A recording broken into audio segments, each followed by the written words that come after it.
ഒരു ദിവസം എത്ര പ്രാവശ്യം ഭർത്താവിനെ കെട്ടിപ്പിടിക്കുന്നുണ്ട്? ചിന്തിക്ക്. ഒരു ദിവസം എത്ര പ്രാവശ്യം മുത്തം കൊടുക്കുന്നുണ്ട്? ചിന്തിക്ക്.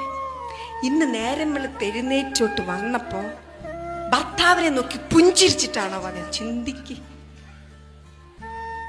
പരസ്പരം ഭർത്താവിനെ നോക്കി ചിരിച്ചിട്ട് എത്ര നാളായി? ഭർത്താവിന്റെ തെറ്റിൽ എവിടെയാണ് മുടി നരച്ചിരിക്കുന്നത് നിങ്ങൾ കണ്ടിട്ട് എത്ര നാളായി? എവിടേക്കാ മുടി നരച്ചിരിക്കുന്നത് നിങ്ങൾ കണ്ടോ? നിങ്ങൾ മുഖം നോക്കിയോ? ആ കണ്ണുകൾ എവിടേക്കാ പാടുകൾ വീണ് നിങ്ങൾ ശ്രദ്ധിച്ചിട്ടുണ്ടോ? നോക്കിയോ? എത്ര ഒരു മിനിറ്റെങ്കിലും അദ്ദേഹത്തിന്റെ മുഖത്ത് നോക്കിയിരുന്നിട്ടുണ്ട്? എത്ര നാളായി അങ്ങനെ നോക്കിയിരുന്നിട്ട്? എന്തിനാ കല്യാണം കഴിച്ച? ഇതിനൊന്നും അല്ല എങ്കില്. ഇതൊക്കെയാണെന്നേ ജീവിതത്തിന്റെ ത്രില്ല്.